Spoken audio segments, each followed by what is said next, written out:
বিসমিল্লাহির রহমানির রহিম। আসসালামু আলাইকুম রহমতুল্লাহ। কেমন আছেন সবাই?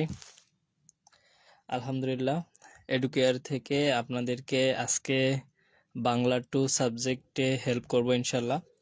এবং এই সাবজেক্টটা যদিও সহজ, কিন্তু আমরা অনেকেই কিন্তু A+ মিস করি। এজন্য আমরা সহজ সাবজেক্টকে বেশি গুরুত্ব দিব, তাহলে আমরা এই সাবজেক্টে A+ পেলে আমাদের সিজিপিএটা ভালো আসবে ইনশাল্লাহ।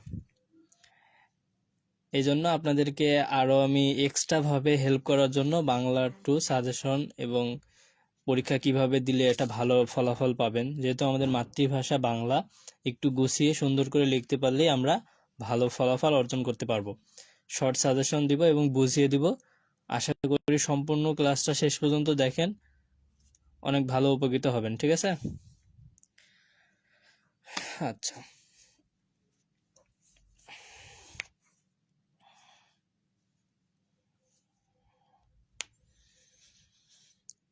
আপনারা দ্রুত জয়েন করেন।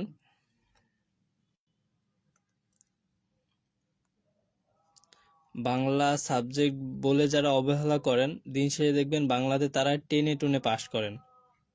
কিন্তু আপনার কথা ছিল কি, এই সাবজেক্টে ভালো রেজাল্ট হবে, বিশেষ করে A+ আসবে, তাহলে অন্য সাবজেক্টে একটু কম রেজাল্ট হলেও আপনার গড় সিজিপিএটা ভালো আসবে, তাই না?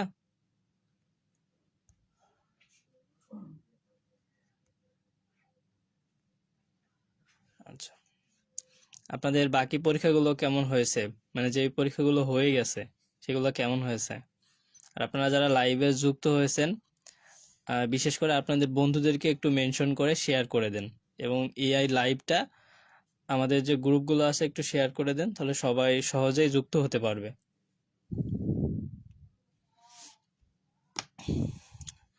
আপনারা কেমন আছেন সবাই? শীতের সকাল না?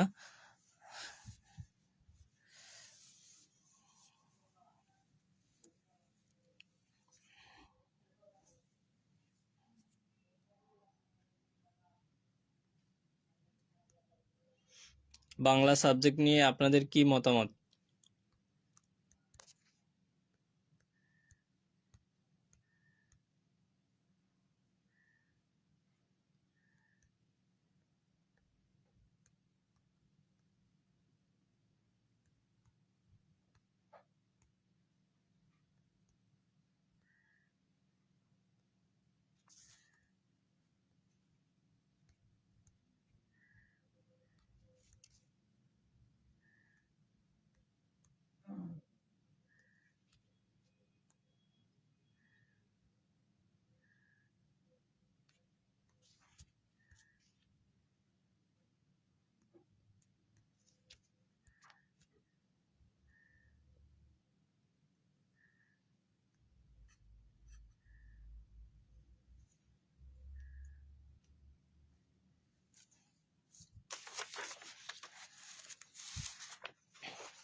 আচ্ছা, আমরা শুরু করি। এই বাংলা 2 সাবজেক্টটা এমন একটা সাবজেক্ট, এই সাবজেক্টে এমনভাবে প্রশ্ন করে, প্রশ্নগুলো হয় কি হজবরল, উল্টাপাল্টা।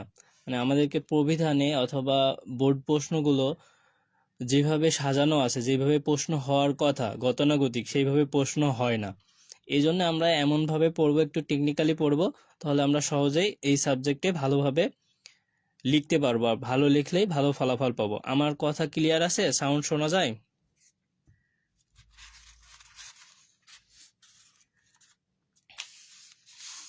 আপনারা লাইভটা একটু শেয়ার করেন, ঠিক আছে? মোটামুটি আপনার ফ্রেন্ড সার্কেলে শেয়ার করেন, তাহলেই হবে। হ্যাঁ, কারণ আপনি যেহেতু দেখতেছেন, তারাও দেখুক। আর এই বাংলা সাবজেক্টকে যারা সহজ ভাবেন তারা ভুল ভাবতেছেন, কারণ এই সাবজেক্টে আপনাকে প্রশ্নগুলো ক্রিটিক্যালি করে, মানে গতানুগতিক প্রশ্ন করে না, যেটা আসার কথা ওইটা আসে না। এজন্য আপনাকে প্রত্যেকটা অধ্যায়ের বেসিক সহকারে বুঝতে হবে, এর যে মূল থিমটা কি সেটা বুঝতে হবে আমাকে।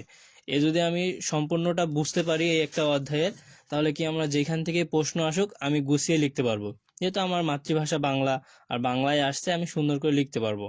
যতটুকু চাইবে মূল কথাটা লিখলে আমার হয়ে যাবে, ঠিক আছে? এই জন্য এই সাবজেক্টটা আমি একটু যেভাবে বলি, সময় আছে আপনারা ওইভাবেই একটু পড়াশোনা করেন, 10 থেকে 12 ঘন্টা পড়াশোনা করেন, এই সাবজেক্টে সবাই A+ পাবেন। কিন্তু আপনাকে একটা অধ্যায়ের যে বেসিক মূল বিষয়বস্তু সেইটাকে আপনাকে পড়তে হবে, সেটা বুঝতে হবে, তাহলে আপনি সহজেই পারবেন। ঠিক আছে? আপনারা কি আমার কথা শোনা যায়? সাউন্ড ক্লিয়ার আছে? দেখা যাচ্ছে? একটু জানাবেন।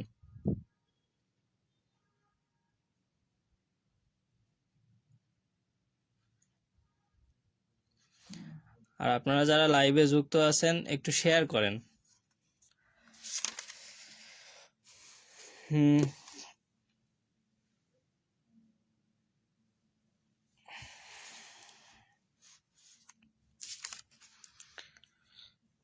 আচ্ছা দেখেন, আমরা শুরু করি। প্রথমেই আপনাদের যে গতানুগতিক সিলেবাসটা দেওয়া আছে এখানে, আপনার কিভাবে প্রশ্নটা হবে বাংলা 2 সাবজেক্টের, সেইভাবে আমরা এখানে যদি দেখি, তাহলে আমার এখানে বাংলা ব্যাকরণ ও ব্যাকরণ পাঠের গুরুত্ব আছে, বাংলা ভাষা আছে, তারপরে বাংলা ধ্বনিতত্ত্ব আছে, রূপতত্ত্ব, বাক্যতত্ত্ব, বাক্য সংকোচন, বাগধারা বা প্রবাদ প্রবচন, তারপর বিরাম চিহ্ন মানে ভাব সম্প্রসারণ, সারাংশ, সরমর্ম, ঠিক আছে, ভাষণ, প্রতিবেদন, পত্র লিখন, প্রবন্ধ রচনা, এই সবগুলোই কিন্তু আপনি যদি বেসিক খেলে বুঝেন, তাহলে গতানুগতিক প্রশ্ন আসলে হেভি সহজ। কিন্তু এইটা আপনার গতানুগতিক প্রশ্ন হবে না, এটাই মাথায় রাখেন, কারণ এই প্রশ্নটা হবে একটু ভিন্নভাবে। যেমন আপনাদের ইংরেজি 1-2 প্রশ্নগুলো হয় একটু ভিন্নভাবে, এই বাংলা 2-এ এই সেম কাহিনীটা ঘটবে। ঠিক আছে? তাহলে আমরা কিভাবে পড়লে সহজেই ভালো রেজাল্ট করতে পারবো, কারণ পাস আমরা সবাই করতে পারবো যেহেতু বাংলা সাবজেক্ট, কিন্তু A+ পেতে হবে আমাকে, কারণ অন্য সাবজেক্টে আমার টানে টুনে পাস হলো, এটা যদি A+ পাই তাহলে আমার সিজিপিএটা ওভারঅল 3.50 বা 3.90 এমন চলে আসবে। তাহলে আমি প্রথম অধ্যায় থেকে যদি আমি বেসিক সহকারে একটু বলি, একটু শোনেন। যারা যুক্ত আছেন একটু কমেন্ট করেন, আপনি কোন ডিপার্টমেন্ট থেকে বাংলা 2 সাজেশন ক্লাসে উপস্থিত হয়েছেন, আপনার ডিপার্টমেন্টটা লিখে একটু কমেন্ট করেন। ঠিক আছে?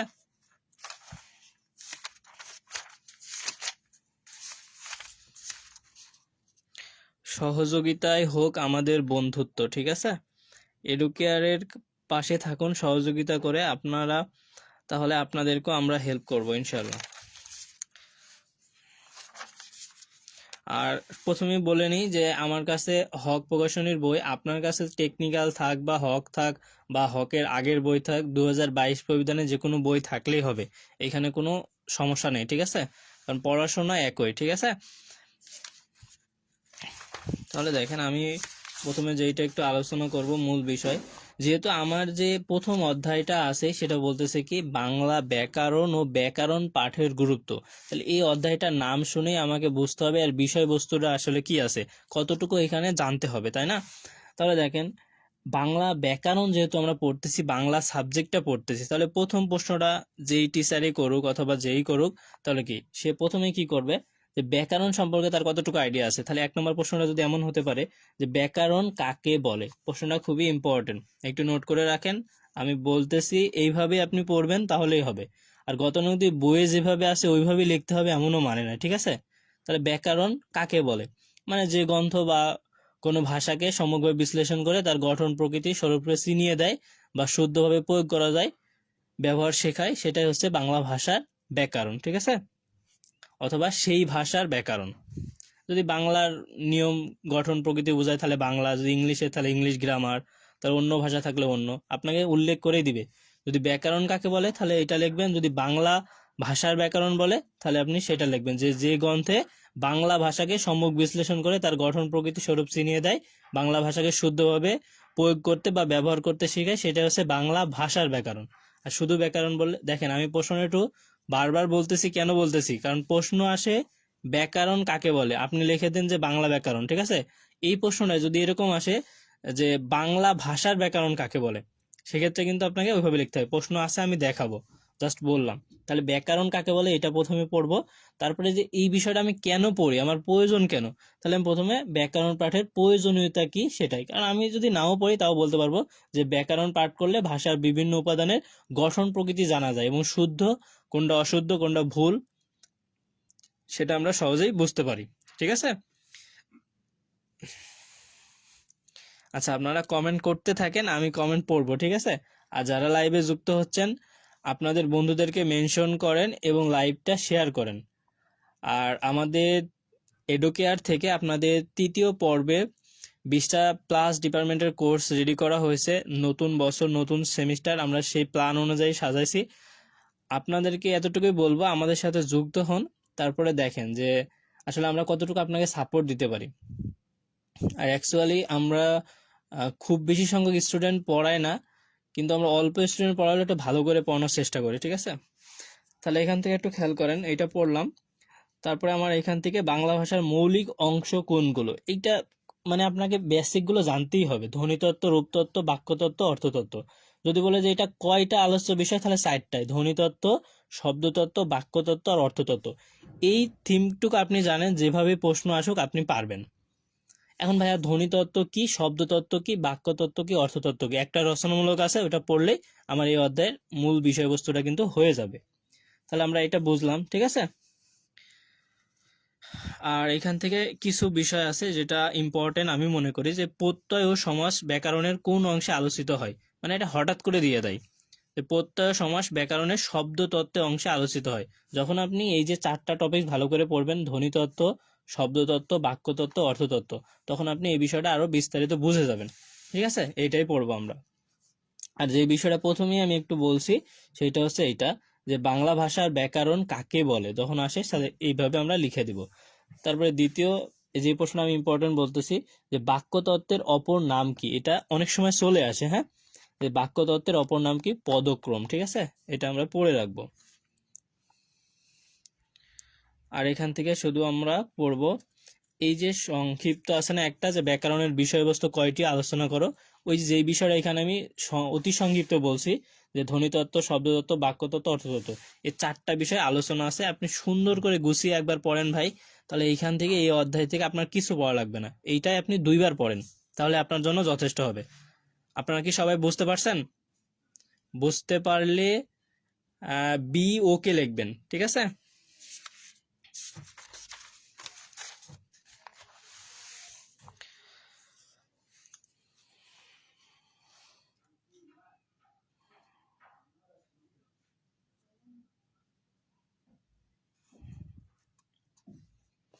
দেখেন, আমি কিন্তু আপনাকে বলি নাই যে রচনামূলক পড়তে হবে আবার এগুলো পড়তে হবে, এগুলো বলি নাই।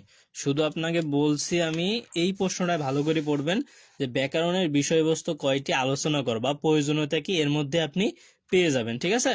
এই যে বিশেষ করে এইটা আপনাকে আরো ভালো করে আমি দেখাই দিই।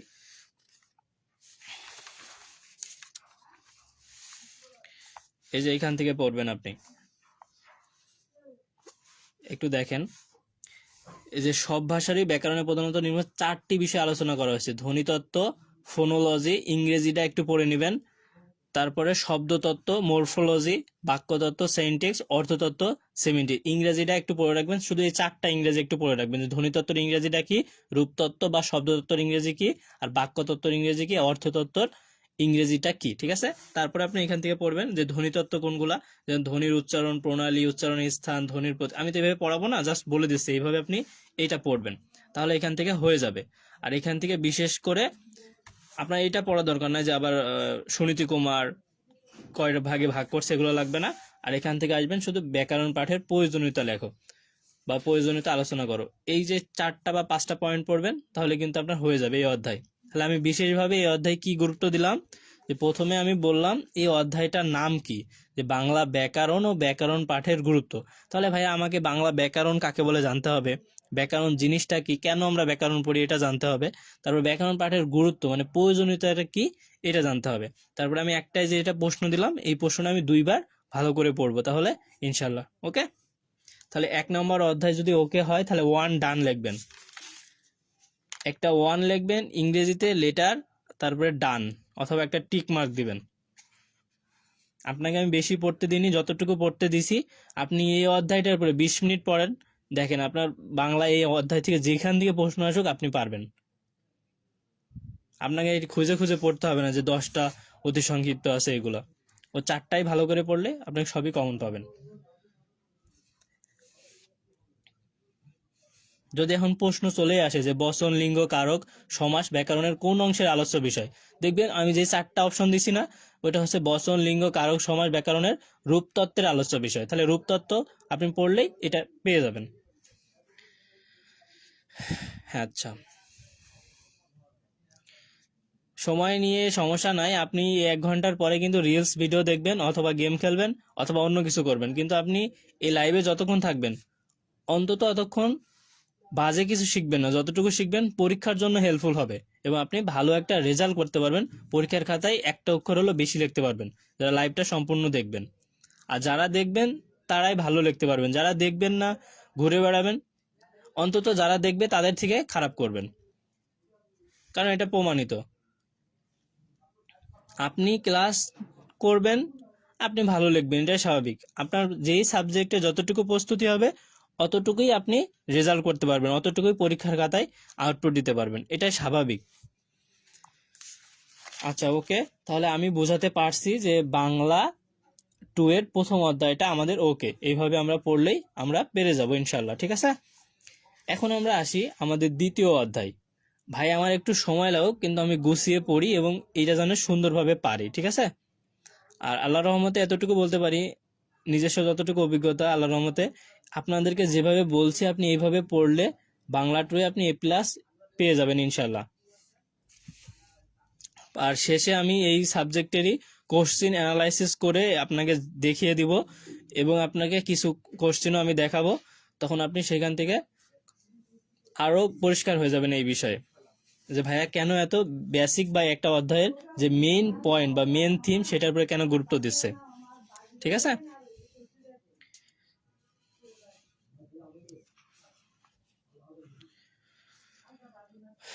আচ্ছা, তাহলে আমরা আসি, বাংলা জানলাম। এখন আমাদের যে অধ্যায়টা হচ্ছে বাংলা ভাষা, এই ভাষা বিষয়টা এমন একটা ওতপ্রোতভাবে জড়িত আমাদের সাথে, এই বিষয়টা আপনাকে অনেকভাবে জাজমেন্ট করবে যে আপনি কতটুকু এই বিষয়ে দক্ষতা নিয়েছেন, কারণ এখান থেকে ওইভাবেই প্রশ্নটা হবে। কারণ এখান থেকে মূল যে আপনি কি বলবেন, বাংলা ভাষার যে পণ্ডিত বা দার্শনিক বলেন অথবা জ্ঞানী মানুষ বলেন, ডক্টর মোহাম্মদ শহীদুল্লাহ এবং ডক্টর সুনীতি কুমার চট্টোপাধ্যায় এবং ডক্টর সুনীতি কুমার চট্টোপাধ্যায় আছে সুকুমার সেনের মতে যেই মতগুলো আছে খুবই ইম্পর্টেন্ট। আমি প্রথমে এখান থেকে আপনাকে দেখাবো, আর কঠিন করব না, ঠিক আছে। আপনাকে মনে করেন যে এইটা আমি পুরোটা মুখস্থ করতে বললাম বা মুখস্থ করলেন, কিন্তু এই বিষয়টা আপনার সম্পূর্ণ লাগবে না, কারণ আপনার যতটুকু লাগবে আমি এতটুকু বললেই এখান থেকে আপনি কমন পাবেন। প্রথমে দেখেন আমি অতি সংক্ষিপ্ততে আসি, তারপরে দেখেন আপনারা একটু। এখানে আমি প্রথমেই, যেহেতু আমার অধ্যায়ের নাম কি বাংলা ভাষা, তাহলে আমার কি ভাষা বলতে কি বোঝায় সেটা আমাকে একটু জানতে হবে।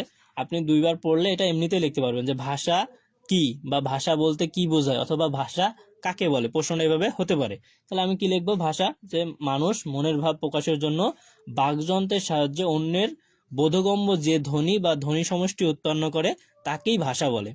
অথবা এভাবে বলতে পারেন যে অন্যের বোধগম্য মানুষের কণ্ঠ নিষ্কৃত ধ্বনি বা ধ্বনির সমষ্টিকেই ভাষা বলে। এখন দেখেন এইখানে যে মূল বিষয়, আপনি ভাষা যদি 5 পৃষ্ঠাও লেখেন, যদি এই বিষয়টা না লেখেন যে মানুষের মনের ভাব প্রকাশ করার জন্য বাকযন্ত্রের সাহায্যে, আর সেই ধ্বনিটা কি হবে, বোধগম্য, মানে সেই মানুষটা বুঝতে পারবে, তাহলেই কিন্তু সেটা ভাষা হবে। আর যদি আপনি বুঝতেই না পারে তাহলে কিন্তু ভাষা হবে না।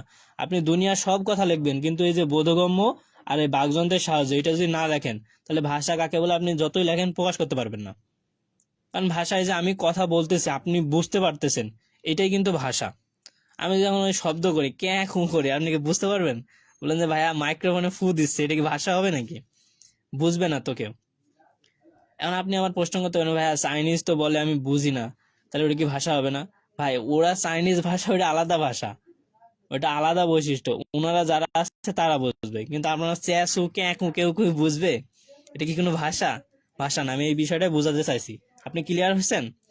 তাহলে আমাকে ভাষা কাকে বলে যখন আসবে, অবশ্যই বাকযন্ত্রের সাহায্যে লিখবো, আর অন্যের বোধগম্য যে ধ্বনি বা ধ্বনি সমষ্টি উৎপন্ন হয় সেটাই হচ্ছে ভাষা।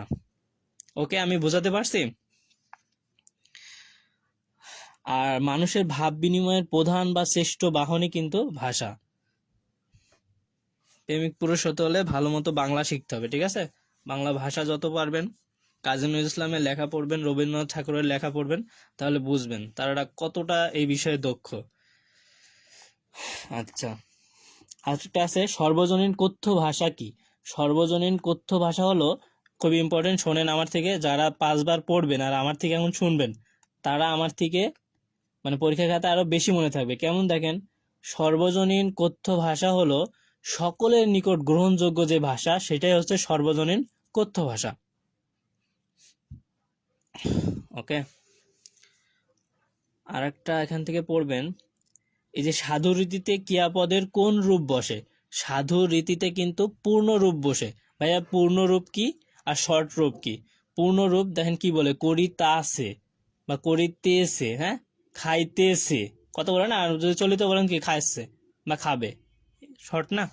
তাহলে সাধু রীতিতে পূর্ণ রূপ বসে। যেহেতু আপনারা 9-10-এ পড়ছেন, তারপর একটু আপনারা মনে করে দিচ্ছি যেন একটু সহজেই পারেন, ঠিক আছে?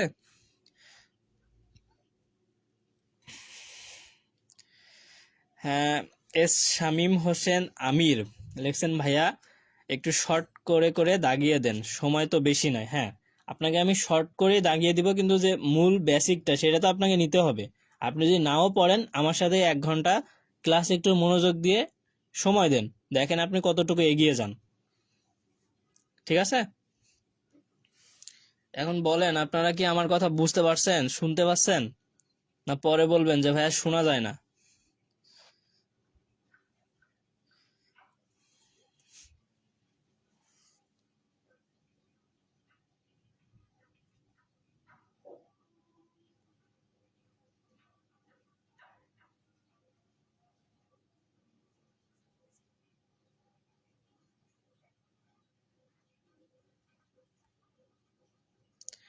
হ্যাঁ জি, শোনা যায়। ওকে,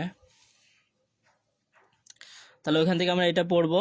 আর একটা পড়বো হচ্ছে, এটা লাগবে না।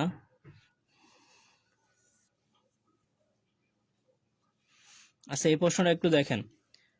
মনে করেন যে 90% ইম্পর্টেন্ট দিলাম, কারণ এই অধ্যায় থেকে একটা প্রশ্ন যদি করে তাহলে এটা করতে হবে, যদি না করে উল্টাপাল্টা করে তাহলে ওর বিষয়, ঠিক আছে? মনে করেন যে ওর ইচ্ছা মতো করবে। যে কোন ভাষাগোষ্ঠী থেকে বাংলা ভাষার উৎপত্তি হয়েছে? আপনাকে কিন্তু আমি বলতে পারতাম এই যে 4টা পড়া মুখস্থ করলে আপনি এটা পারবেন, ঠিক আছে? কিন্তু আপনাকে যেটা মূল বিষয় সেটা আমি দিয়ে দিচ্ছি, যে কোন ভাষা থেকে বাংলা ভাষার উৎপত্তি হয়েছে। দেখেন, কোন ভাষাগোষ্ঠী থেকে বাংলা ভাষার উৎপত্তি হয়েছে, অথবা বাংলা ভাষার মূল ভাষাগোষ্ঠী কোনটি? যে বাংলা ভাষার মূল ভাষাগোষ্ঠী কোনটি, একটু মনোযোগ দিবেন। সেটা হচ্ছে আমার ইন্দ্রো ইউরোপীয় মূল ভাষা। এই বানানটা কিন্তু ভুল করেন, আপনি খাতায় সুন্দর করে 2-3 বার লিখবেন। ইন্দ্রো ইউরোপীয় মূল ভাষা থেকে বাংলা ভাষার মূল ভাষার হচ্ছে উৎপত্তি, ঠিক আছে? বাংলা ভাষার মূল ভাষাগোষ্ঠী ছিল হচ্ছে ইন্দ্রো ইউরোপীয় মূল ভাষা। আর ইন্দ্রো ইউরোপীয় মূল ভাষারই 2টা শাখা আছে, হ্যাঁ, এটা হচ্ছে কেন্তম আর একটা শতক। আর শতম শাখা থেকে বাংলা ভাষার সৃষ্টি। বিশেষ করে 16-17 নম্বর প্রশ্নটা আপনি সুন্দরভাবে পড়ে নেবেন, ঠিক আছে?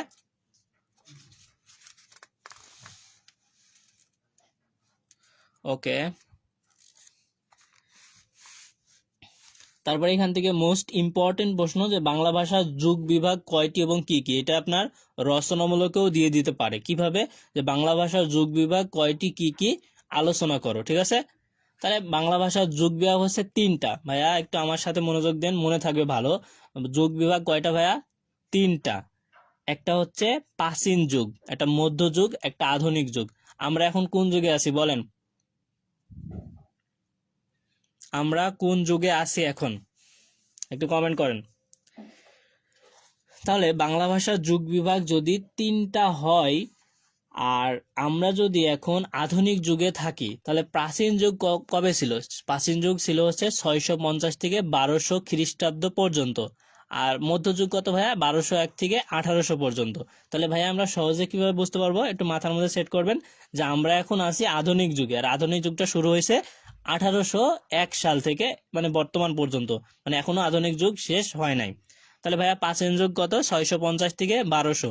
আর মধ্যযুগ কত? 1201 থেকে 1800 পর্যন্ত। আর আধুনিক যুগ তো বললাম যে 1801 থেকে বর্তমান পর্যন্ত। আচ্ছা, কি আপনারা কি বুঝতে পারছেন, না আমি একাই বুঝলাম?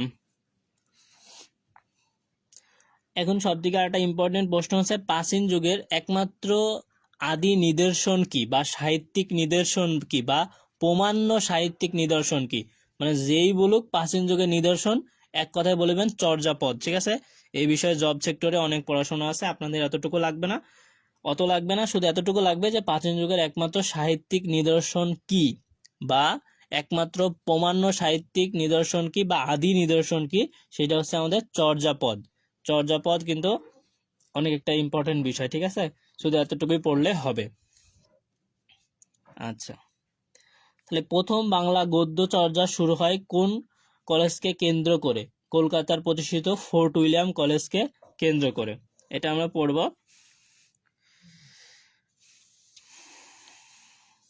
আচ্ছা, আরেকটা এখান থেকে ইম্পর্টেন্ট প্রশ্ন দেখেন, বাংলা সাহিত্যকে সাধু ভাষায় মার্জিত রূপের প্রবর্তন করেন কে? ঈশ্বরচন্দ্র বিদ্যাসাগর। মানে আপনাকে এটা জানতেই হবে, আর যেহেতু আপনি ভাষা পড়তেছেন। আর বাংলা সাহিত্যের চরিত্রীতির প্রবর্তককে প্রমোদ চৌধুরী মিত্র। ঠিক আছে, এই যে বিশেষ করে আমি 26 নম্বর প্রশ্নটা খুবই ইম্পর্টেন্ট দিলাম। এখন ভাইয়া বলতে পারেন প্রশ্ন না আসলে পরে আবার মনে করেন যে গালাগালি করে না, কেন? কারণ বাংলা 2 এর প্রশ্ন কিভাবে হয় আমি পূর্বে আলোচনা করছি, কিন্তু আপনাকে এই অধ্যায়ের আমি যে বেসিকটা দিচ্ছি, এই বেসিকটু যদি সম্পূর্ণ করেন, একটু ভালোভাবে 2-3 বার রিভিশন দিয়ে পড়েন, যতটুকু সময় আছে এতটুকুই পড়েন, তাও আপনি A+ পাবেন। কারণ আমি যতটুকু আপনার দরকার অতটুকু আমি বলে দিচ্ছি, এবং যেভাবে প্রশ্ন হোক এর ভিতর থেকেই হবে, আমি যতটুকু বলতেছি। আর যেটা খুবই ইম্পর্টেন্ট দিতে পারে, আসার সম্ভাবনা বেশি, আমি ওইটাই আপনাকে একটু নোট করে দিচ্ছি। তাহলে আপনাকে কিন্তু এখন আলাদা করে পড়তে হবে না যে ভাইয়া প্রাচীন যুগ কোনটা, মধ্যযুগ কোনটা, আধুনিক যুগ কোনটা। আমি প্রথমেই বলে দিয়েছি যে বাংলা ভাষার যুগ বিভাগ 3টা, একটা প্রাচীন, একটা মধ্যযুগ, একটা আধুনিক যুগ। তাহলে প্রাচীন যুগ কত থেকে শুরু হয়েছে, মধ্যযুগ কত থেকে শুরু হয়েছে, আর আধুনিক যুগ কত থেকে শুরু হয়েছে আর শেষ হয়েছে, সবকিছু বলে দিয়েছি। এখন আসেন, যেগুলা পড়া মানে আপনি জানেন ওইগুলা তো বলে লাভ না, যে বাংলা ভাষারীতি কয় প্রকার, সাধু রীতি আর চলুত রীতি। ঠিক আছে, তাহলে এখন এই জায়গা থেকে পড়বেন এই যে এই বিষয়টা, আঞ্চলিক ভাষারীতি বলতে কি বোঝায়? মানে কোনো অঞ্চল বিশেষে সাধারণ লোকজনের মুখে যে ভাষা চালু থাকে সেটাই হচ্ছে আঞ্চলিক ভাষা। আপনি কিন্তু এমনিতেই গুছিয়ে লিখতে পারবেন।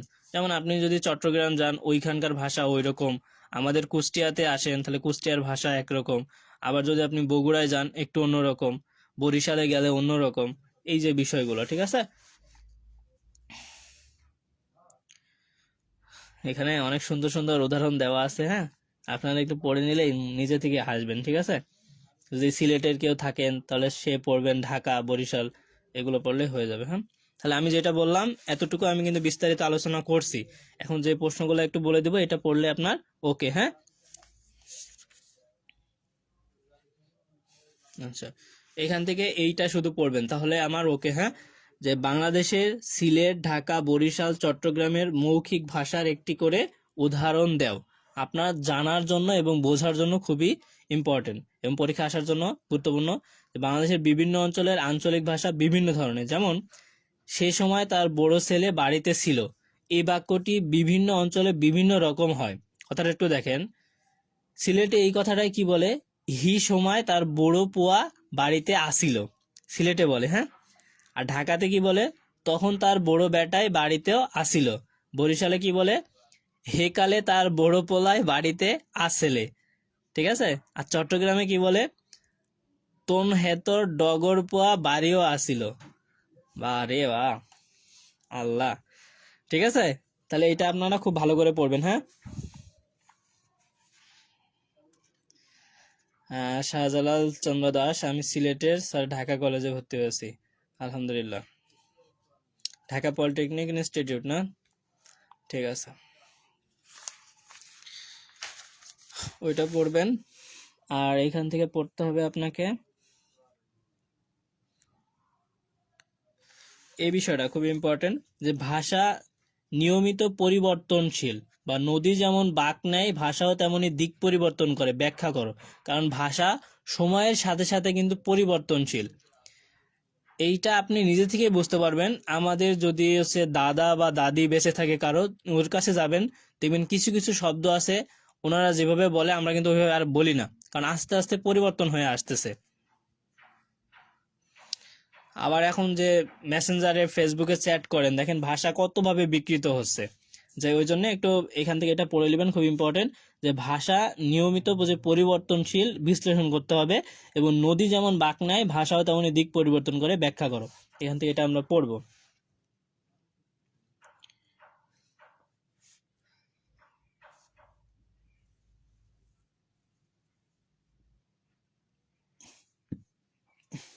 আর এখান থেকে এই প্রশ্নটা পড়বো যে সাধু ভাষা থেকে চলিত ভাষা রূপান্তরে 4টি নিয়ম লেখো।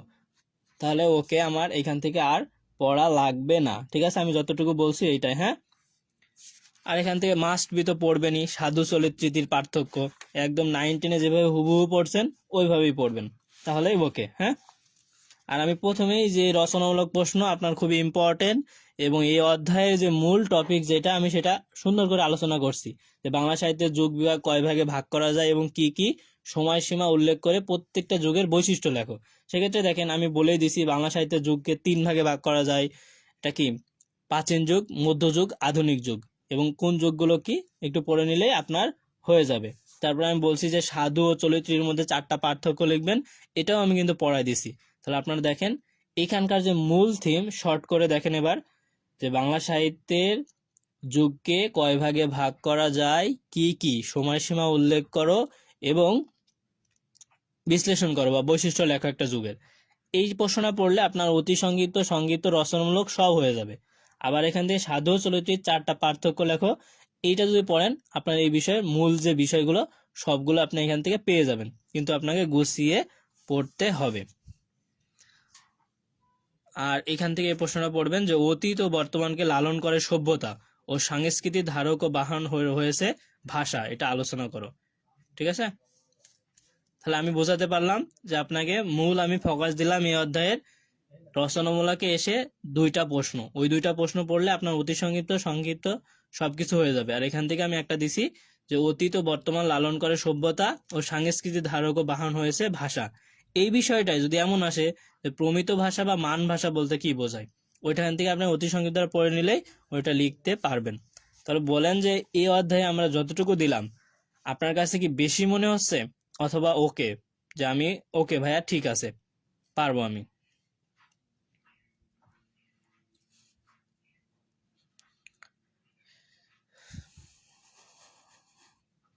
আর আপনারা যারা বুঝেও কমেন্ট করতেছেন না, মনে করবো তার হাতে মনে হয় সমস্যা আছে।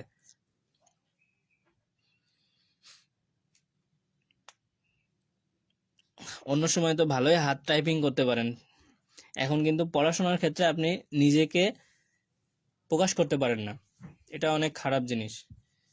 আপনি যে একটা কমেন্ট করেন সমস্যা আছে, তাহলে আমি কি বুঝলাম যে আপনিও আছেন এবং আপনিও শিখতেছেন। তাহলে কি একজন টিচারের আগ্রহ বাড়ে যে ক্লাসটা আমি কন্টিনিউ করি, এভাবে স্টুডেন্টদেরকে হেল্প করি। এটা আপনারা মনে করেন বোবার মতো খালি শুনবেন, সেক্ষেত্রে আর তো হয় না, বুঝেন না?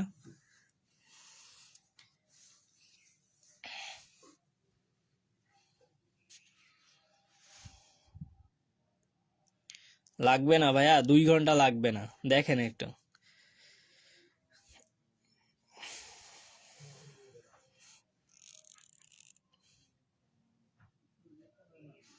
আর আপনার কোনো প্রশ্ন যদি বুঝতে সমস্যা হয় আমাদের এডুকেয়ার পেজে নক করবেন, ঠিক আছে? আশা করি সেই বিষয়ে আপনাকে আরো ভালোভাবে বুঝাই দেবো। যদি প্রশ্ন কোনো সমস্যা থাকে আমরা সেই প্রশ্ন দিয়ে দেবো ইনশাল্লাহ, হ্যাঁ।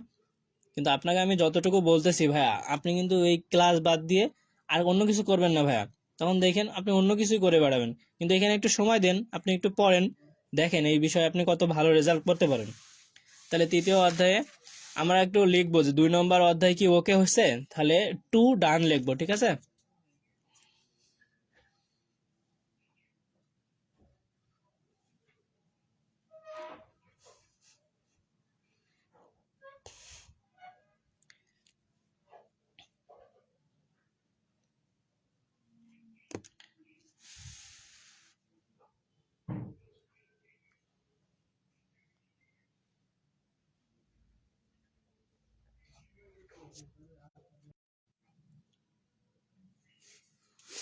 কি আপনারা কি শুনতে পাচ্ছেন? শোনা যায়?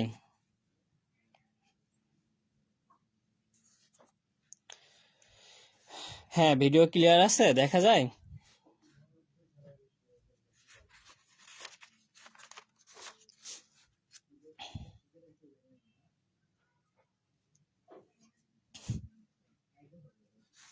ওকে, তাহলে তৃতীয় অধ্যায়ে অনেক ইম্পর্টেন্ট যেগুলো আছে অ আ ক খ আপনাদের শিখতে হবে, কিন্তু এখন অন্যভাবে শিখতে হবে, ঠিক আছে? আমরা যারা লাইভে যুক্ত আছি একটু হাত পা একটু নাড়াই, ঠিক আছে? একটু কমেন্ট করি। না, অন্য কাউকে লিখতে লিখতে এখানে লেখার আগ্রহ কমে যাচ্ছে বা কমে গিয়েছে।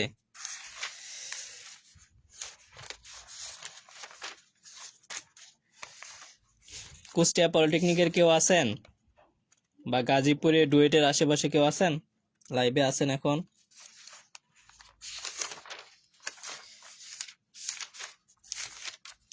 তাহলে তৃতীয় অধ্যায়ে আমরা হচ্ছে বাংলা ধ্বনিতত্ত্ব। তাহলে এখান থেকে আমরা একটু মূল বিষয়টা জানবো, তারপরে যতটুকু আলোচনা করবো এতটুকু পড়েন, ঠিক আছে? আমরা দ্রুতই যাব, আপনি একটু সম্পূর্ণ ক্লাসটার সাথে থাকুন। তাহলে শেষে আমি এইখানকার প্রশ্ন বিশ্লেষণ করব এবং কিছু ইম্পর্টেন্ট আরও দিব, আপনার সহজ হবে আরো, ঠিক আছে? আচ্ছা, তাহলে ভাইয়া আমার তৃতীয় অধ্যায়ের নাম বাংলা ধ্বনিতত্ত্ব। তাহলে এই বিষয়টা আমাকে সুন্দর করে ক্লিয়ার হতে হবে যে ধ্বনিতত্ত্ব বিষয়, তাহলে আমাকে আরো ভালো করে পড়তে হবে, তাই না? আপনারা কিন্তু লাইভটা কেউ শেয়ার করতেছেন না, ঠিক আছে? এডুকেয়ারের লাইভ কিন্তু শেয়ার করতে হবে আপনাকে। আপনি যদি শেয়ার না করেন তাহলে কিভাবে ক্লাস নেব বলেন? লাইভটা একটু শেয়ার করতে হবে, এমন কথা শোনা যায়। আপনারা যতজন যুক্ত আছেন 2 জন করে একটা শেয়ার করেন, তাহলেই তো ওকে, ঠিক আছে? শেয়ার করেন, শেয়ার করে শেয়ার ডান লেখেন, ঠিক আছে? দেখি কয়জন। এডুকেয়ারের শুভাকাঙ্ক্ষীদের দেখতে চাই এবং আপনারা কতটুকু হেল্পফুল আপনারা একটু প্রমাণ করেন।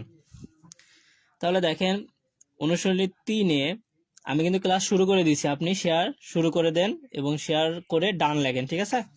তাহলে দেখেন, বাংলা বানানের নিয়ম কাকে বলে? যেহেতু আমরা বানান ধ্বনিতত্ত্ব পড়তেছি, এই একটা প্রশ্ন পড়ব।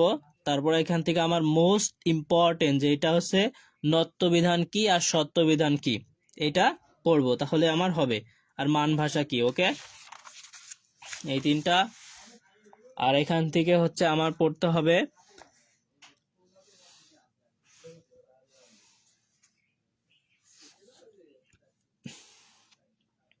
ঘোষ বর্ণ ও অঘোষ বর্ণ বলতে কি বোঝায়, ঠিক আছে? আর ঘোষ ধ্বনি কি কাকে বলে, আর অল্প পান আর মহাপান ধ্বনি কাকে বলে, এটা বিষয়বস্তু আলোচনা, কিন্তু আপনি এতটুকু জাস্ট পড়বেন, তাহলে কিন্তু হবে, ঠিক আছে? আচ্ছা, আর আপনারা এডুকেয়ার পেজের সাথে যুক্ত থাকেন এবং আমাদের যে এডুকেয়ার কমিউনিটি গ্রুপ আছে গ্রুপে যুক্ত থাকেন। আমরা পেজ থেকে যারা টপ কন্ট্রিবিউটর আছে এবং আমাদের টপ ফ্যান আছে, এদের জন্য আমরা ভালো কিছু আয়োজন করবো ইনশাল্লাহ, ঠিক আছে?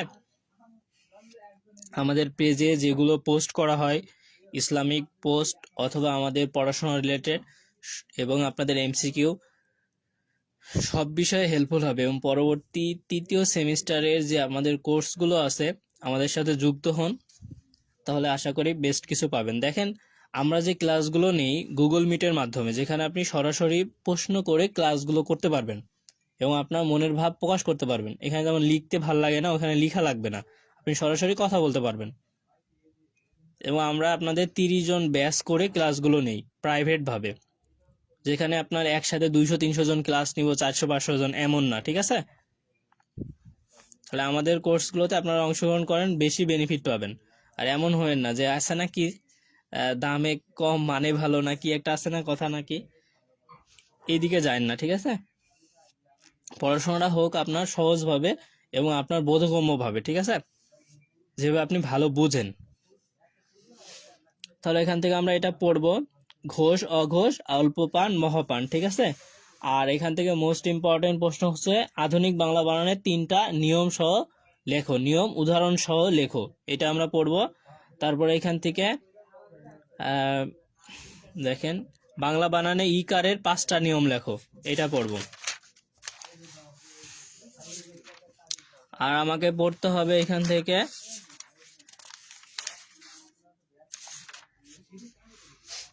এই যে এখানে মোস্ট ইম্পর্টেন্ট, আপনি এই কটা পড়বেন তাহলেই হবে।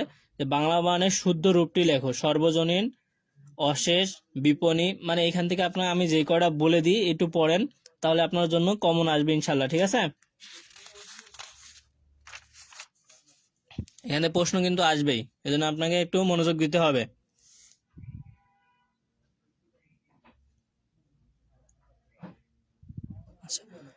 সমস্যা নাই, যারা একটু দেখতে পাচ্ছেন অথবা সমস্যা হইলে এই ক্লাস তো আমি লাইভটা রেখে দিব না, তখন আপনি দেখে নিতে পারবেন। আর এখন বলেন, তাহলে আমি ওই জিনিসটা দেখাই দিচ্ছি আপনাকে।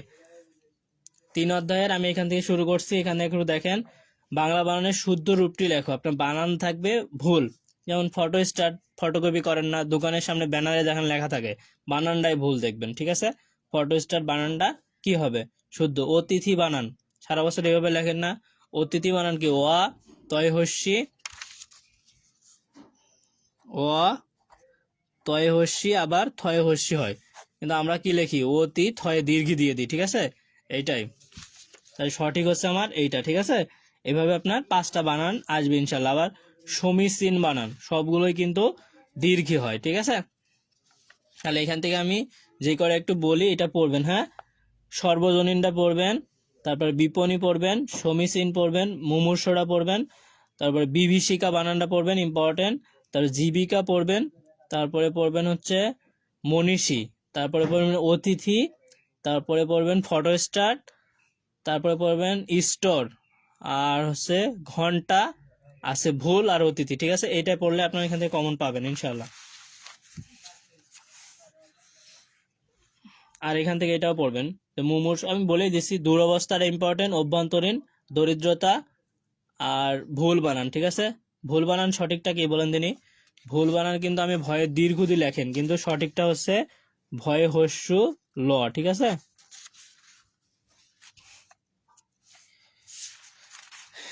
এটা পড়বেন, তাহলে আমার ওকে।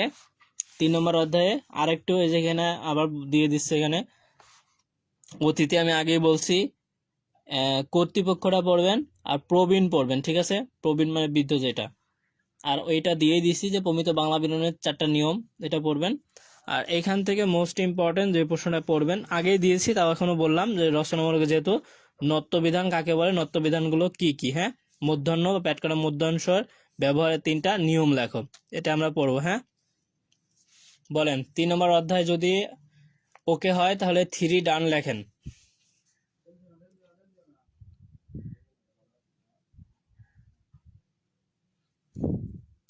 কি আপনারা সবাই চুপ হয়ে গেলেন নাকি?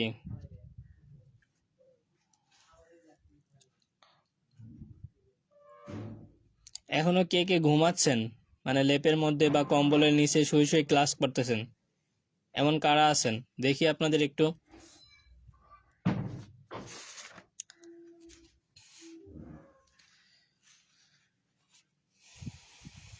আচ্ছা, রচনামূলক বিস্তারিত একটু আলোচনা যদি করি, তাহলে আমার যেই বিষয়টা মূল টপিকস, এখান থেকে আমি একটা যদি পড়াই,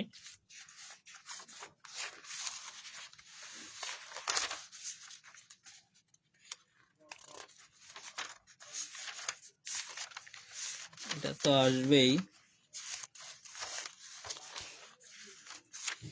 এই বিষয়টা দেখেন, নত্য সত্য বিধান, ঠিক আছে? নত্য বিধান আর সত্য বিধানটা কি, মূলত এই বিষয়টা আসলে কি? দন্তন্য আর মধ্যাহ্নয়ের সঠিক ব্যবহার, তাই না? নত্য বিধানটা কি ভাইয়া? যে রীতি অনুসরণে বাংলা ভাষায় ব্যবহৃত তৎসম বা সংস্কৃত শব্দের বানানে দন্তান্ন স্থানে মধ্যাহ্ন ব্যবহৃত হয়, তাকে নত্য বিধান বলে। অর্থাৎ তৎসম শব্দের বানানে মধ্যাহ্নয়ের সঠিক ব্যবহারের নিয়মই হচ্ছে নত্য বিধান। ভাইয়া তাহলে আপনি সুন্দর করে এই শর্টটা শিখে রাখেন, যে তৎসম শব্দের বানানে মধ্যাহ্ন এর সঠিক ব্যবহারের নামই নত্যবিধান। এখন দেখেন ঋণ বানান, দেখেন তো দন্তান্ন না দিয়ে আমি কি দিয়েছি এখানে? মধ্যাহ্ন দিয়েছি, ঠিক আছে? কারণ বানান দন্তান্ন না দিয়ে মধ্যাহ্ন, মরণ বানান মধ্যাহ্ন দিছি। ভাষণ, ভীষণ বানান দেখেন মধ্যাহ্ন, ভাষণ, ঠিক আছে না? এইটাই বলেন আমাকে, নত্যবিধান যদি ওকে থাকে, তাহলে আপনি একটু বাংলাতে মধ্যাহ্ন লিখে দেন যদি বুঝতে পারেন।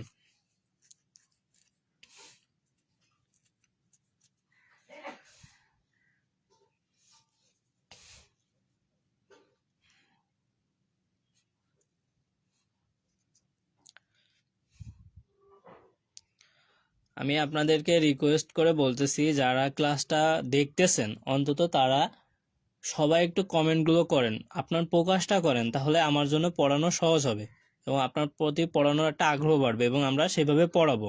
আর যদি আপনি কমেন্ট না করেন বা কিছু না বলেন, মানে আছে না যে আমি একাই কথা বললাম আপনি কিছু বললেন না, সেক্ষেত্রে কি হয়, আপনার যদি রেসপন্স না থাকে তাহলে তো আর ভালো হয় না, ঠিক আছে? ওকে, সাজ্জাদ চন্দ্র দাস লিখছেন, মেহেদি হাসান লিখছেন, তারপরে মমিন লিখছেন, মুনতাকিউর রহমান ইহসান লিখছেন। কেউ আবার কমেন্ট করেন না যে ভাই আমার কমেন্ট কেন পড়েন না, ঠিক আছে? আমি তো আর যে রেডিও না, এফএম না, ঠিক আছে? জাস্ট যতটুকু দরকার পড়তেছি। হ্যাঁ স্যার, আর যেটা ইম্পর্টেন্ট প্রশ্ন অবশ্যই পড়বো আমি, ঠিক আছে স্যার? ভোর 3টায় উঠছিল আলহামদুলিল্লাহ। ওকে, নামাজ পড়তে হবে, ঠিক আছে? আচ্ছা, ফজরের নামাজ তো 6টা 5-এ, ঠিক আছে? আচ্ছা, তাহলে নত্যবিধান ওকে। এখন আমরা দেখব হচ্ছে সত্যবিধান। সেটা কি? যে রীতি অনুসারে বাংলা ভাষায় ব্যবহৃত তৎসম বা সংস্কৃত শব্দের বানানে মধ্যাহ্ন মানে পেট কাটা মধ্যাহ্ন এটা বলে, আমি ছোট থেকে এটাই পড়ছি। হ্যাঁ, তাকে সত্যবিধান বলে, অর্থাৎ তৎসম শব্দের বানানে পেট কাটা মধ্যাহ্নের সঠিক ব্যবহারের নিয়মই নত্যবিধান, ঠিক আছে? তাহলে সত্যবিধানে আমরা যেটা পড়তেছি 20 বানান, দেখেন পেটকার মধ্যাংশ কৃষক, পেটকার মধ্যাংশ বর্ষণ, আষাঢ়, আভাস ইত্যাদি, ঠিক আছে? তাহলে আমরা মূল যে বিষয়টা সেটা কিন্তু বুঝতে পারছি সবাই, ঠিক আছে? সত্যবিধান ওকে, সত্যবিধান ওকে হইলে একটু বলেন। হ্যাঁ, তাহলে এখান থেকে একটা নিয়ম আছে, সাধারণত তৎসম শব্দে রি র পেটকাটা মধ্যাংশের পর মূর্ধন্য ব্যবহৃত হয়। তাহলে কোনো বানানে যদি রি র পেটকাটা মধ্যাংশ থাকে তারপরে মূর্ধন্য ব্যবহৃত হবে। যেমন দেখেন অরণ্য, দেখেন র আছে না, র এর পরে কি মূর্ধন্য আসছে না? ক র, র এর পরে কি মূর্ধন্য আসছে? আবার দেখেন রি র পেটকাটা মধ্যাংশ, রি থাকলে দেখবেন তারপরে মূর্ধন্য আসবে। দেখেন ঋণ, ঘৃণা, তৃণ, মিশ্রণ, মৃণাল, ঠিক আছে? জাস্ট আমি যতটুকু বলছি ওইটুকু পড়লেই আপনি কিন্তু 3টা বা 4টা উদাহরণ দিয়ে লিখতে পারবেন।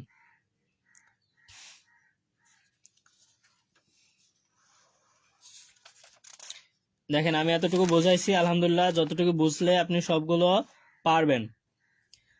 আর সত্যবিধানের ক্ষেত্রে যেটা হবে সেটা দেখেন রি বা রিকারের পরে মূর্ধন্য পেটকাটা মূর্ধন্য হবে, যেমন কৃষক, কৃষি, কৃষ্ণা, তৃষ্ণা, বৃষ্টি, সৃষ্টি, ঠিক আছে? এগুলো পড়লে আপনি কিন্তু পারবেন। হ্যাঁ, তাহলে এতটুকুই পড়েন, আশা করি বুঝতে পারছেন। তৃতীয় অধ্যায় ডান, তারপরে বলছিলেন প্রশ্ন বুঝাই দিছি। এখন চতুর্থ অধ্যায় আলহামদুলিল্লাহ এখন আমরা একটু দেখব। সমস্যা নাই, আমি ফার্স্ট যাইতেছি, আপনারা একটু ফার্স্ট শুরু করেন, ঠিক আছে? তাহলে ভাইয়া এখানে কি রূপ তত্ত্ব, ভাইয়া কিসের রূপ? কারো রূপ না ভাইয়া, ভাষার রূপ, ঠিক আছে? এইখান থেকে আপনারা কি শিখবেন?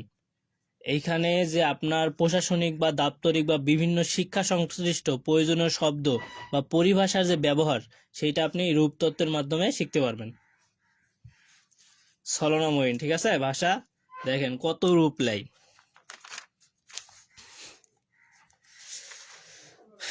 প্রথমে এখান থেকে আমার যেটা আছে ইম্পর্টেন্ট, সমার্থক শব্দ আছে, বিপরীত শব্দ আছে, অনেক পড়া। এখান থেকে আমি যতটুকু পড়াই একদিনে সম্ভব না, তারপর আমি যতটুকু বলবো এতটুকু পড়তেই হবে। দেখেন যারা এই ক্লাসটা এখন দেখতেছেন একবার আলহামদুলিল্লাহ, একবার তো দেখবেন, বেশিক্ষণ হবে না, 1 ঘন্টা বা 1 ঘন্টা প্লাস কিছু সময়। এই ক্লাসটাই আপনি আবার একবার দেখেন, দেখেন আপনি কতটা ইয়েও থাকেন।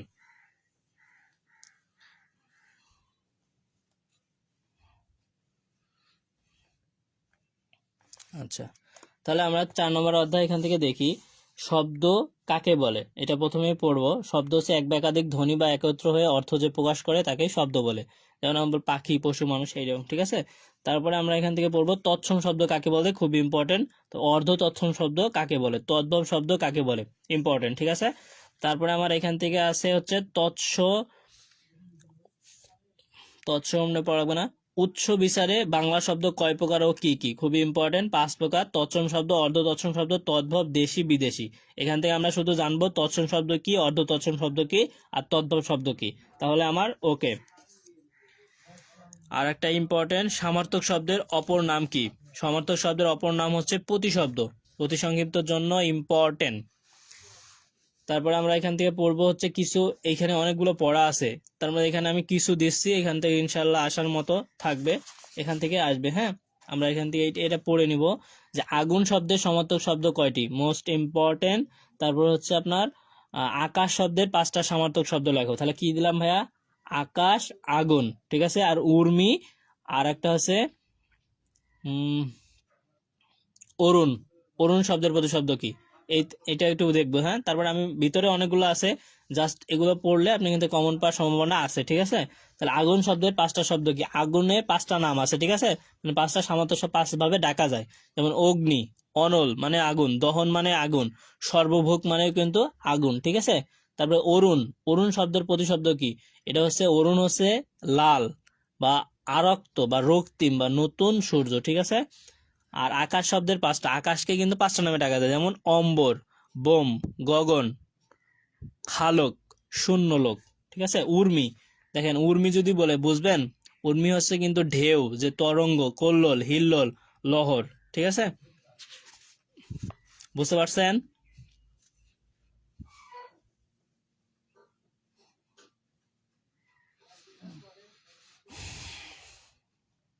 এখন এই জায়গা থেকে দেখবেন হচ্ছে বিপরীত শব্দ।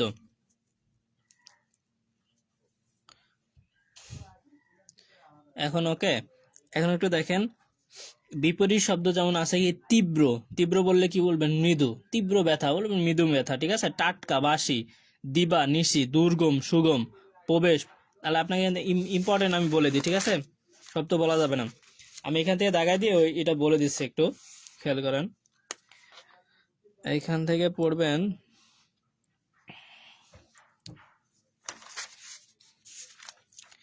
আচ্ছা 4 নম্বর অধ্যায়। এখান থেকে যেটা আপনাকে পড়তেই হবে সেটা হলো চাঁদ। এই যে শব্দ সমার্থক শব্দ না, আগুন আর চাঁদ, আগুন দিছি, চাঁদরা পড়বেন, সুধাঙ্ক আর নিশাপতি, ঠিক আছে। তারপর কন্যা, কন্যার কিন্তু সমার্থক শব্দ আছে। কন্যা আমরা শুধু বলি না কন্যা, কন্যা হচ্ছে তনয়া, মেয়ে, ঠিক আছে। আর এখান থেকে আমি একটা প্রশ্নই পড়বো রচনামূলকে, আগেও বলছি এখনো বলতেছি, যে শব্দ কাকে বলে, শব্দের শ্রেণী বিভাগ আলোচনা করো, ঠিক আছে। তাহলে আমার ওকে। হ্যাঁ,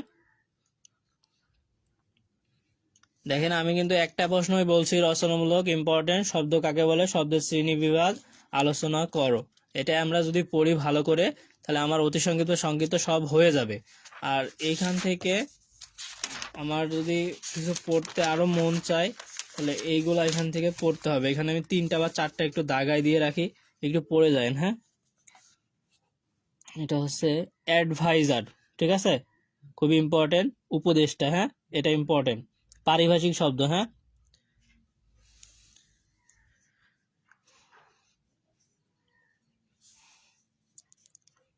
আচ্ছা কোয়াক মানে হাতুড়ে, লেবার, জার্নাল পত্রিকা।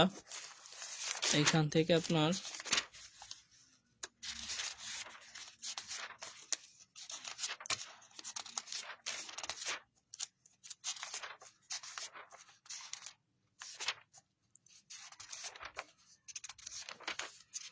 আচ্ছা এই যে এখানে একটু খেয়াল করেন, আর আমি যে প্রশ্নটা দিচ্ছি রচনামূলক ওটাই পড়বেন।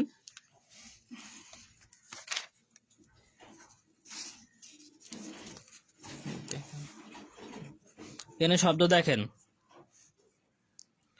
অপূর্ব, অবকাশ না, যেটা পড়বেন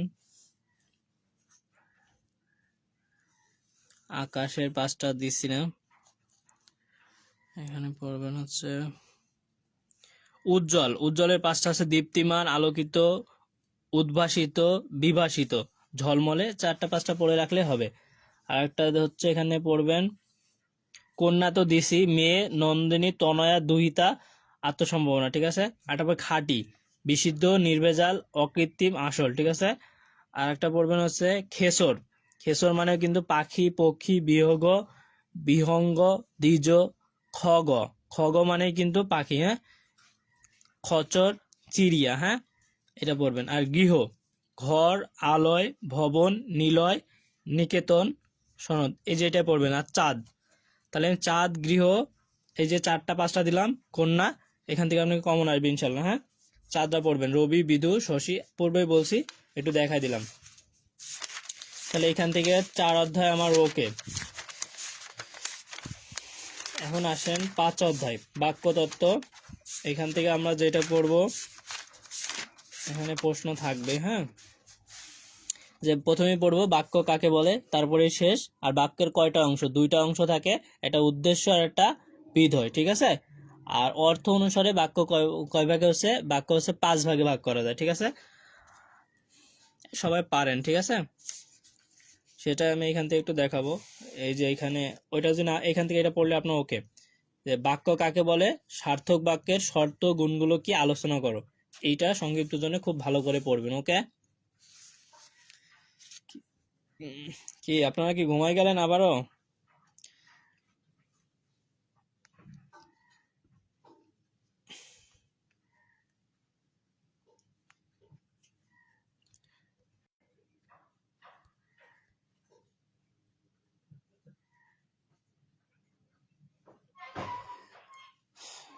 কি শুনতে পাচ্ছেন আমাকে?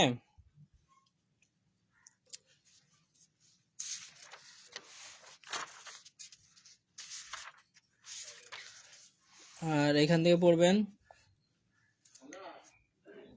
সরল বাক্য ও জটিল বাক্যের মধ্যে পার্থক্য, ইম্পর্টেন্ট, হ্যাঁ। আর এখানে পড়তে হবে আপনাকে এই যে বিষয়টা, গঠন অনুসারে বাক্য কয় প্রকার এবং কি কি, যে বিষয়টা পড়েই বলছি। তাহলে 5.1 উদাহরণটা আপনি সুন্দর করে পড়লে আপনার জন্য ওকে হবে, হ্যাঁ। আর জ্যোতি বা ছেদ চিহ্নের ব্যবহার আলোচনা করো। তাহলে এখান থেকে 2টা রচনামূলক পড়বেন, তাহলে আপনার সংক্ষিপ্ত, অতি সংক্ষিপ্ত সবগুলা হয়ে যাবে। ভালো করে পড়বেন, হ্যাঁ।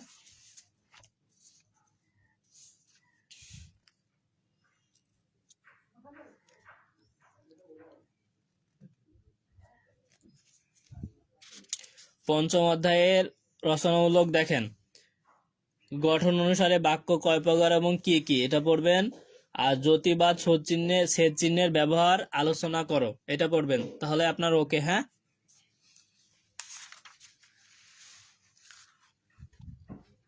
আচ্ছা, আপনারা কি বুঝতে পারছেন? একটু জানাবেন। আপনারা একটু কমেন্ট করলে তাড়াতাড়ি শেষ করে দেবো ইনশাল্লাহ।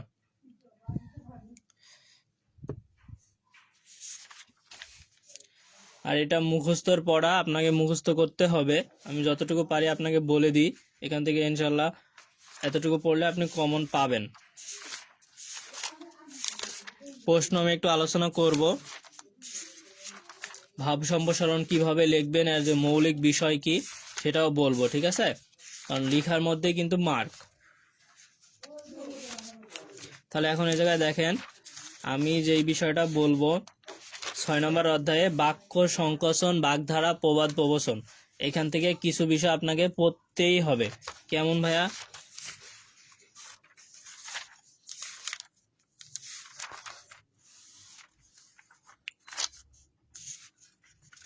আচ্ছা, আমি এখান থেকে দেখাবো না, আমি এর ভিতর থেকে দেখাইতেছি, ঠিক আছে।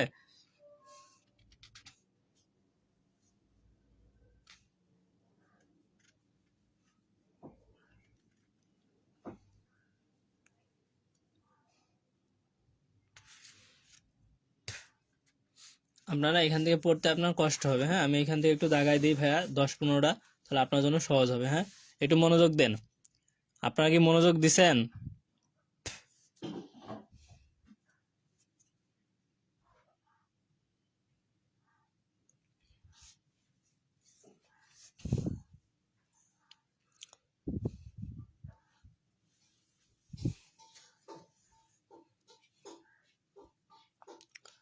আমার কথা শোনা যায়?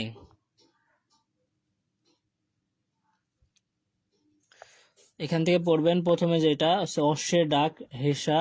তারপরে পড়বেন অক্ষীর সম্মুখে প্রত্যক্ষ সমকক্ষ, অহংকার করে যে অহংকারী, আর এইখান থেকে ইতিহাস জানেন বা লিখেন যিনি, ঐতিহাসিক, ঠিক আছে। আরেকটা পড়বেন জানবার ইচ্ছা, জিজ্ঞাসা, ঠিক আছে। জয় করিবার ইচ্ছা, জিজ্ঞাসা, এটা পড়বেন। তিন ফলের সমাহার, ত্রিফলা, ইম্পর্টেন্ট। তারপরে আমরা এখান থেকে পড়ব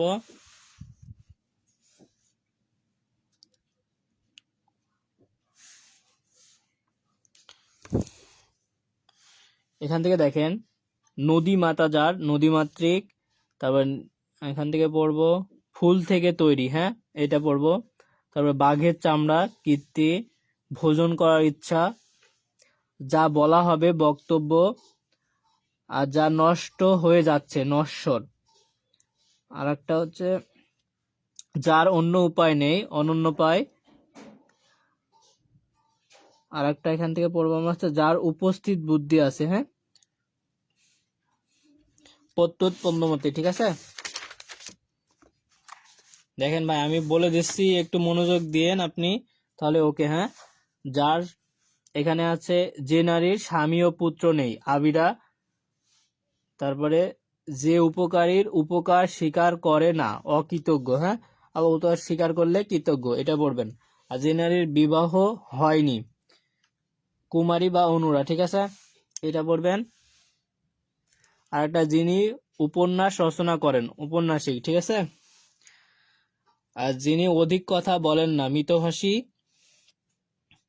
যে নারীর হিংসা নেই, এটা পড়বেন। আর যে পুরুষ বিবাহ করেছে, কৃতদার। আর যা লাফিয়ে চলে, হ্যাঁ, পলগব। আর হচ্ছে পা ধুইবার জল, পাদ্য। অতি দীর্ঘ নয়, নাতি দীর্ঘ, ইম্পর্টেন্ট। এই যে কটা আমি বলতেছি এটা পড়েন, হ্যাঁ। আর যা বলা হয়নি, অনুক্ত, চক্ষুর আড়ালে, পরোক্ষ, এটা পড়বেন। দিনের প্রথম ভাগ আর শেষ ভাগ, এটা পড়বেন, হ্যাঁ। তাহলে দেখেন আমি যে 10-12টা বলছি, এটা পড়লে মোটামুটি এখান থেকে কমন পাবেন, হ্যাঁ। এত পড়ার তো সময় নাই। এখানে বাগধারা আছে কিছু, যেমন এখানে অগ্নি পরীক্ষা, কঠিন পরীক্ষা, যেটা অর্ধচন্দ্র, গলা ধাক্কা দেয়া, মানে চোরটিকে অর্ধচন্দ্র দিয়ে বিদায় দেওয়া হলো, এভাবে আপনাকে কিছু পড়তে হবে। তারপর ইলাহি কাণ্ড, বিরাট আয়োজন। তারপর আদা জল খেয়ে লেগা, উঠে পড়ে লাগা, হ্যাঁ, এখান থেকে এটা পড়তে হবে আপনাকে। ঝাঁকের কই, একই দলের লোক। তারপরে আপনাকে তামার বিষ, অর্থের কুপ্রভাব, এটা পড়তে হবে। দুধের মাছি, সুসময়ের বন্ধু, মানে টাকা থাকলে দুধের মাছির অভাব হয় না। এখান থেকে আপনি এখান থেকে এটা এইভাবে এখান থেকে পড়েন, হ্যাঁ। এখান থেকে পড়লে মোটামুটি কমন পাবেন। 10টা প্রবাদের অর্থ লিখো, ওইখানে আছে, হ্যাঁ। আর আমরা আমাদের সাজেশন যে পিডিএফ, ওখানে যেভাবে দেওয়া আছে ওগুলো পড়লে আপনার জন্য কমন থাকবে ইনশাল্লাহ, হ্যাঁ। তাহলে আমরা এখান থেকে দেখলাম, হ্যাঁ, 7 অধ্যায় আছেন যে ভাব সম্প্রসারণ, সারাংশ আর সারমর্ম। এর যে মৌলিক বিষয় সেটা আমাকে আগে বুঝতে হবে, ঠিক আছে। তারপরে আমরা এটা লিখবো কিভাবে সেটা একটু বলবো, হ্যাঁ। তাহলে ভাইয়া, ভাব সম্প্রসারণটা কি? যে আপনারা যে একটা ভাব, মানে ভাবের যে সুসংগত সার্থক প্রসারণের নামই হচ্ছে ভাব সম্প্রসারণ। আর এটার 3টা অংশ থাকে। একটা কি থাকবে ভাইয়া? আবিধানিক অর্থ, মূল ভাব, আর মূল ভাব প্রকাশের উপযোগী যুগসই দৃষ্টান্ত, ঠিক আছে। তাহলে এটা লেখার পদ্ধতিটা কেমন হবে একটু দেখেন ভাইয়া। যেইটাই আসো কিভাবে লিখবেন, আপনি মার্ক পাবেন নিয়ম অনুসারে লিখলেই। ভাব সম্প্রসারণ লেখার পদ্ধতি হলো, আপনার যে ভাব সম্প্রসারণের উদ্ধৃত অংশ বা সারগর্ভ বাক্যটি মনোযোগ দিয়ে বারবার পড়ে তার প্রচ্ছন্ন ভাবটুকু বুঝে নিতে হবে। এখন লেখকের রসঘন অর্থবহ রচনার মূল্যবান অংশ, কবিগণের ভাবগর্ভ উজ্জ্বল পংক্তি, প্রবাদ ইত্যাদি যে সব অংশ ভাব সম্প্রসারণের জন্য দেয়া হয়, সেগুলোর যথার্থ মর্ম বুঝতে পারলে ভাব সম্প্রসারণ সহজ হবে, ঠিক আছে। তাহলে প্রথমে আপনি লিখবেন মূল ভাব বা উপমা বা রূপক বা প্রকৃতি। তারপরে ভাব সম্প্রসারণের কথাটির অর্থ যেহেতু ভাবের সম্প্রসারণ বা বৃদ্ধি, তাই এটাকে প্রয়োজনীয় উপমা দিয়ে তৈরি করতে হবে। তারপরে ভাব সম্প্রসারণের সময় ভাবের সম্প্রসারণে বা বৃদ্ধি করতে হয় বলে বাহুল্য বর্জন করতে হয়, মানে কথার মিশ্রণ করা যাবে না। সম্প্রসারিত ভাবের বিষয়বস্তুকে ছোট ছোট অনুচ্ছেদের মাধ্যমে স্পষ্ট করে লিখতে হবে। আলোচনাটি যাতে রসহীন মনে না হয় সেদিকে মনোযোগী হতে হবে। এক কথায় যেভাবে আপনাকে আমি একটু দেখাই, দেখেন মোস্ট ইম্পর্টেন্ট, এখান থেকে এটা আমরা পড়বো, ঠিক আছে। ভাব সম্প্রসারণ দেখেন, স্বাধীনতা অর্জনের চেয়ে স্বাধীনতা রক্ষা করা কঠিন, এই কথাটাই আপনার থাকবে শুধু ভাব সম্প্রসারণের ক্ষেত্রে। তাহলে এটাকে আপনি কিভাবে লিখবেন, যে স্বাধীনতা ছাড়া কোনো জাতি পূর্ণতা লাভ করতে পারে না, তবে স্বাধীনতা কথাটি যত মধুরই হোক না কেন মুখে বললেই তা অর্জন করা যায় না। অনেক ত্যাগ তিতিক্ষার মাধ্যমে, যেমন আমাদের কি 24শে জুলাই অনেক ত্যাগ তিতিক্ষার মাধ্যমে হয়েছে না, অনেক রক্তের বিনিময়ে সংগ্রামের মধ্য দিয়ে শোষণের, মানে আপনি এইভাবে এই স্বাধীনতা এটা পড়বেন। তারপরে সুশিক্ষিত লোক মাত্রই স্বশিক্ষিত, এটা পড়বেন। আর একটা পড়বেন হচ্ছে অন্যায় যে করে আর অন্যায় যে সহে, তব ঘৃণা যেন তারে মৃততম দয়, হ্যাঁ এটা পড়বেন। আর মোস্ট ইম্পর্টেন্ট আর একটা হচ্ছে পরিশ্রম সৌভাগ্যের প্রস্তুতি, ঠিক আছে, এটা পড়বেন।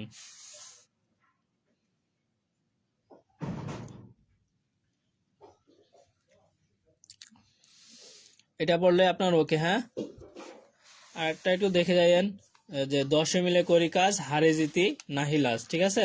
আর একটা হচ্ছে জন্ম হোক যথা, কর্ম হোক ভালো, এটা কথাটা দেখে কিন্তু আপনি বুঝতে পারছেন যেটা কি লিখবো আমি। মানে জন্ম যাই হোক, মানুষের কাজের মধ্যেই কিন্তু তার পরিচয় থাকে, কর্ম যদি ভালো হয়, এটা বোঝাচ্ছে। তাহলে এটাই পড়েন, তাহলে হবে, হ্যাঁ। আপনাকে এগুলো আর দিচ্ছি না যে কোথায় স্বর্গ কোথায় নরক, সকলের তরে সকল, মানে একটা আপনি এটা আসলেই বুঝতে পারবেন যে মৌলিক বিষয়টা কি, তাহলে আপনি লিখতে পারবেন। তাহলে ভাব সম্প্রসারণ আপনাদের ওকে, হ্যাঁ।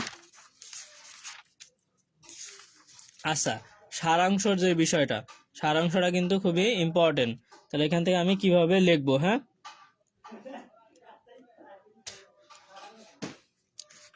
সারাংশ হলো,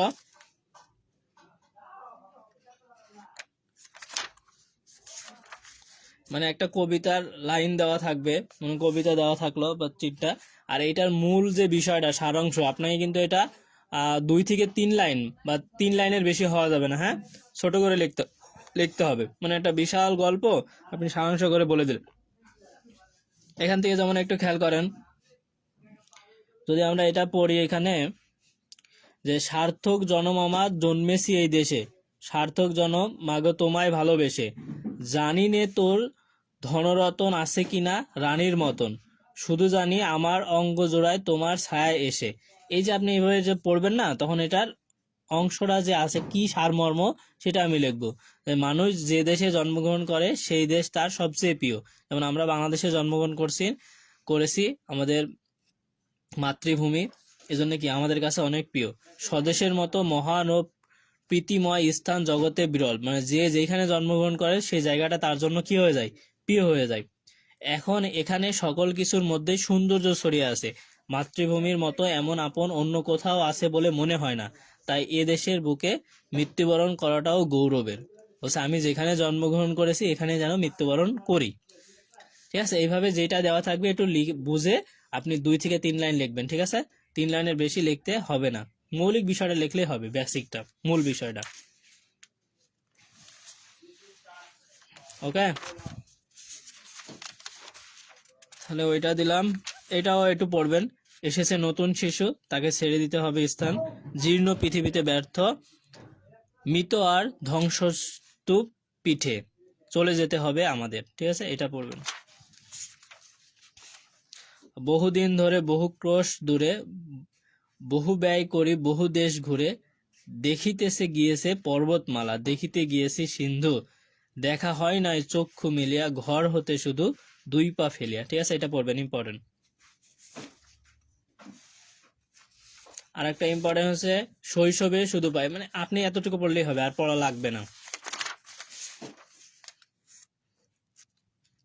তাহলে আমার মূল বিষয়টা বুঝতে পারছেন যে ভাব সম্প্রসারণ সারাংশ আপনার কিভাবে লিখতে হবে, ভাব সম্প্রসারণের বিষয়টা কি আর সারাংশর বিষয়টা কি, ঠিক আছে, সারমর্ম, ঠিক আছে।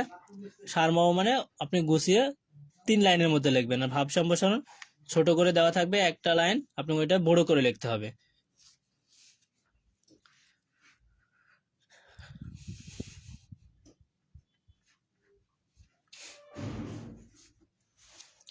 দেখেন যদি প্রশ্ন আসে, আমরা এভাবে লিখিত পড়লাম, বললো যে ভাব সম্প্রসারণে কয়টি অংশ থাকে, কি করবেন? আপনাকে অবশ্যই এটা লিখতে হবে যে ভাব সম্প্রসারণের অংশ হচ্ছে 3টা। আর ভাব সম্প্রসারণ লেখার সময় এভাবে পয়েন্ট করেই লিখতে হবে। আবিধানিক অর্থ, মূল ভাব এবং মূল ভাব প্রকাশের উপযোগী যোগসই দৃষ্টান্ত, ঠিক আছে? আর ভাব সম্প্রসারণের অংশ তাহলে কয়টা ভাইয়া? 3টা। আর ভাব সম্প্রসারণ কাকে বলে? যে ভাবের সঙ্গত সার্থকই ভাব সম্প্রসারণে প্রথমে বলছে এটা। এখন ভাষণ আর প্রতিবেদন খুবই ইম্পর্টেন্ট। যেমন আপনাদের কি চলে গেল, 16ই ডিসেম্বর চলে গেল না, বিজয় দিবস না আপনাদের? আমরা তো আমাদের এডুকেয়ার পেজ থেকে কুইজের আয়োজনও করছিলাম। তাহলে দেখেন এই যে প্রতিবেদনটা আপনি কিভাবে লিখবেন যে কোনো বিষয়ে, আমি একটা প্রতিবেদন লেখা এলে শিখাইলে আপনি সব পারবেন, ঠিক আছে? তাহলে আপনারা যেহেতু এই যে মহান স্বাধীনতা দিবস অনুষ্ঠানে প্রধান অতিথির একটি ভাষণ তৈরি করো, তাহলে আপনি কিভাবে ভাষণটা লিখবেন এখান থেকে একটা পড়ে নিলে আপনি পেয়ে যাবেন। এই শুধু একটা পড়বেন।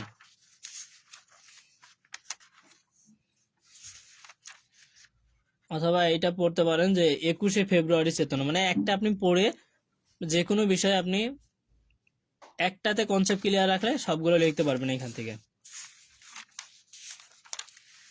আর প্রতিবেদন হলো এখান থেকে একটা পড়বেন। ভাই শুধু পাস করার জন্য পড়া আর জীবনে কিছু শেখার জন্য পড়া অনেক গুরুত্বপূর্ণ। হ্যাঁ,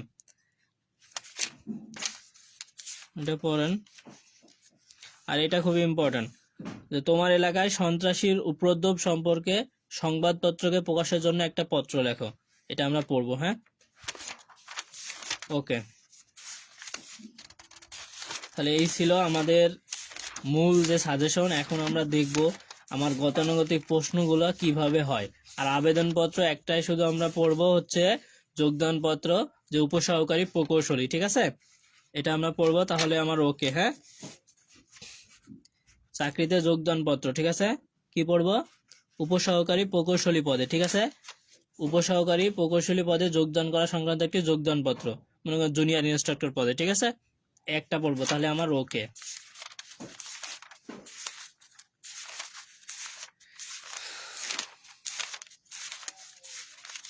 তাহলে এখান থেকে আপনি মোটামুটি এখান থেকে অতি সংক্ষিপ্ত কিছু প্রশ্ন দেখে যাবেন যে চিঠিপত্র কয় ধরনের? 2 ধরনের। আত্মীয় স্বজনের কাছে লেখা চিঠি কোন ধরনের? সেটা হচ্ছে ব্যক্তিগত। আর স্মারকলিপি কি? Most important. আর একটা চিঠিপত্রের মূল অংশ কয়টি? 2টি, শিরোনাম আর পত্রগর্ভ। আর মানপত্র কি? Most important. এটা পড়বেন। আর ভাষণ কাকে বলে? পূর্বে আলোচনা করছি। তাহলে এতটুকুই পড়েন। আর প্রবন্ধ রচনার ক্ষেত্রে একটা আপনি যেটাই আসুক সুন্দর করে গুছিয়ে আপনি লিখতে পারবেন, ঠিক আছে? তাহলে এখন আমরা যতটুকু দিলাম আলহামদুলিল্লাহ। এখন আপনারা একটু বলেন, আপনাদেরকে আমি বাংলাটা যতটুকু দিছি আপনারা কি স্যাটিসফাইড হয়েছেন? তাহলে আমি প্রশ্ন বিশ্লেষণ করে একটু দেখাবো আপনাকে, বা বিগত যে আরো প্রশ্ন আছে সেগুলো আমি পেজে আপলোড করে দেবো ইনশাল্লাহ, ঠিক আছে? আপনারা যদি রাজি থাকেন। তাহলে একটু দেখেন, প্রশ্ন অ্যানালাইসিস করলে দেখা যায় এইটা হচ্ছে আমাদের ডিপ্লোমা ইন টেক্সটাইল ইঞ্জিনিয়ারিং প্রশ্ন, আর এইটা হচ্ছে আমাদের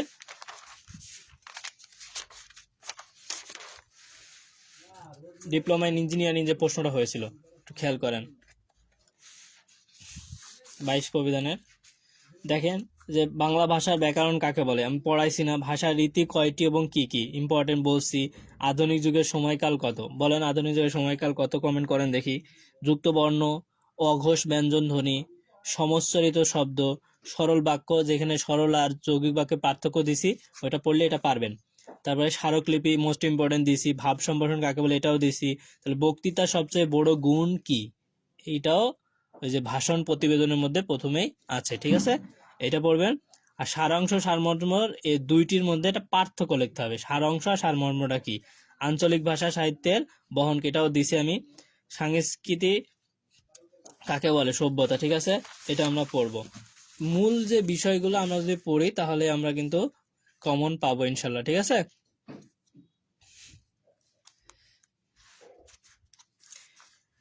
আধুনিক বাংলা বানানের 3টা নিয়ম পড়বেন। ভাব সম্ভাষণে কয়টি অংশ, কি কি? পত্রের ভিতরে কয়টা অংশ থাকে? 2টা, সেটাও। প্রতিবেদন কি? আর এক কথায় প্রকাশ, এই যে আমি বলছি কিন্তু, পা ধুইবার জল, চক্ষুর আড়ালে, অতি দীর্ঘ নয়, অন্য দেশ, দেশান্তর, ঠিক আছে? এই যে বিষয়গুলো ভুল বানানোর দিছি আমরা কি? দরিদ্রতা, নির্ধর্মী কাহিনী, জীবিকা, জীবনী দিছি, তারপরে কি দিছি, প্রবীণ দিছি, মুমূর্ষ দিছি, এগুলো পড়বো। এখানে রচনামূলকে যেটা আছে একটু দেখেন। বাংলা সাহিত্যের কয়টি যুগে ভাগ করা আলোচনা করে দিছি, শব্দ কাকে বলে এটাও দিছি, বাক্য কি। মনে করেন আপনার যে মৌলিক বিষয়, যেভাবে প্রশ্ন ঘুরিয়ে পেঁচিয়ে আসুক না কেন আপনি এটা পারবেন, ঠিক আছে।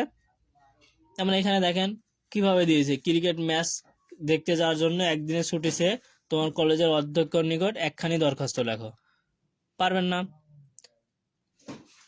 তোমার পলিটেকনিক ইনস্টিটিউটে অধ্যক্ষের যোগদান উপলক্ষে একখানা মানপত্র লেখো।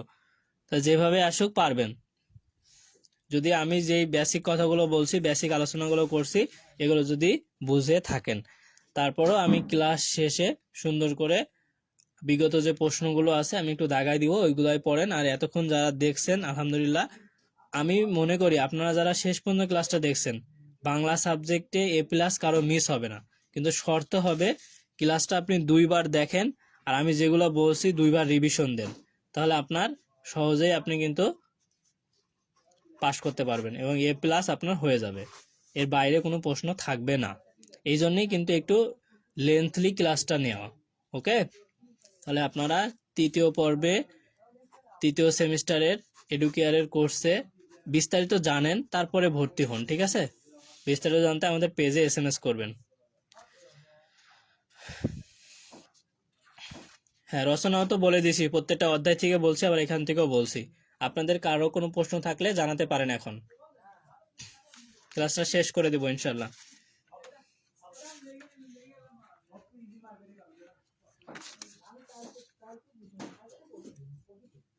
মনে করেন যে সারমর্ম থাকলো, সারাংশ থাকলো না, এরকম ভাব সম্প্রসারণ থাকলো, যেগুলো একটা থাকবে, ঠিক আছে। আমি সবগুলোই পড়াইছি এবং সবগুলোই আলোচনা করছি, ঠিক আছে। আর আবারও বলতেছি, বাংলা 2 সাবজেক্ট একটু মানে কি ঘোর প্যাচ করে প্রশ্ন করে, গতানুগতিক করে না, ভিন্নভাবে করে। এই জন্য আপনাকে বেসিক সহকারে পড়তে হবে। আর যারা ভাবতেছেন বাংলা আমি খুব সহজেই পাশ করে যাব, সমস্যা নেই, যা হয় হবেনি, কিন্তু ভাই বাংলাটা আপনি একটু সিরিয়াস ভাবে পড়েন, আপনার A+ রেজাল্ট আসুক, তাহলে কি পরবর্তীতে রেজাল্টটা এমনিতেই ভালো হয়ে যাবে।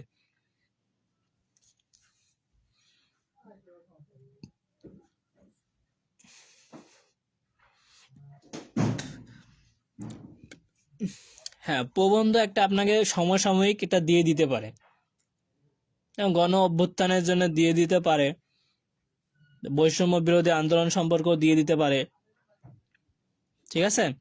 হতে পারে না যে বৈষম্য বিরোধী আন্দোলন সম্পর্কে একটা প্রবন্ধ রচনা লিখো, কারিগরি শিক্ষার ভূমিকা লেখো, কারিগরি শিক্ষার গুরুত্ব লেখো, এরা ইচ্ছা মতো ওরা দিয়ে দিতে পারে, ঠিক আছে। আবার রচনা এভাবে দিতে পারে না যে দক্ষ জনশক্তি সৃষ্টিতে কারিগরি শিক্ষার ভূমিকা আলোচনা করো। আশা করি বুঝতে পারছেন। ওকে, তাহলে আজকে আমরা এই পর্যন্ত রাখলাম, ঠিক আছে। ইনশাল্লাহ আপনারা এইভাবে পড়তে থাকেন, ভালো ফলাফল করতে পারবেন, ঠিক আছে। তাহলে সবার জন্য শুভকামনা। এডুকারের সাথে যুক্ত থাকুন এবং আপনাদের বন্ধুদেরকে আমাদের ক্লাসগুলো শেয়ার করে দেন, পোস্টে লাইক কমেন্ট সহযোগিতা করেন, এবং আমাদের যে এডুকেয়ার ইউটিউব চ্যানেল আছে সাবস্ক্রাইব করে সাথেই থাকুন। এবং আপনাদের জন্য যে কোর্সগুলো আছে কোর্সগুলো সম্পর্কে আপনারা বিস্তারিত জানুন, এবং আপনাদের ভালো লাগলে আমাদের কোর্সে অংশগ্রহণ করেন। ধন্যবাদ সবাইকে। আসসালামু আলাইকুম।